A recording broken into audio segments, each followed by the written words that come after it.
Ya, cara rumangsa akeh dosa wau kan, berarti mati ya rong siap. Rumangsa atine sik mati rong urip, apa mati sing sejati mau rong siap. Terus urip ya sik akeh was menawa kuwatir.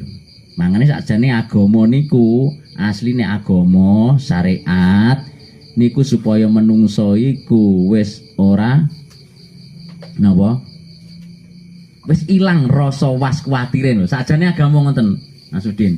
Wong beragama kok sik kuwatir karo wedi, sik susah, ki berarti urung pas lek nglakoni syariat.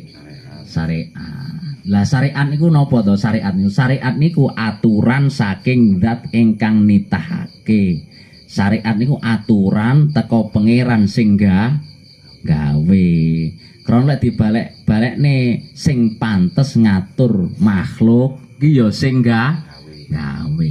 Sing pantes ngatur menungso iku ya sing gawe menungso. Lah masalah iki menungso rumangsa digawe apa ora kuwi. Akhire wong sing gak butuh syariat iki urip sak karepku dhewe to, bebas. Lek diatur diangen-angen tenan apa ya awake dhewe bebas? Mboten. Wong ngising ya kudu. Coba empeten le loro jare silit-silite dhewe. Ngentut ya kudu, nguyuh ya kudu. Jare silit-silitmu dhewe empeten ya lek mringis ngono. Kuwi jenenge nantang takdir ini. Contone nantang takdir iki ya nentang nguyuh kuwi lho contone. Contoh kecile. Contoh cilike.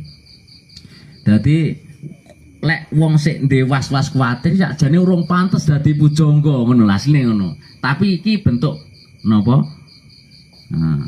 Tawadhuke andhap asore Mbah Yai Yasa Dipuro. Termasuk ini malah kula diantem nih. Jane ya urung pantes ngaji ngene iki ngono. Tapi kapan neh ngaji lek ra? Ngono.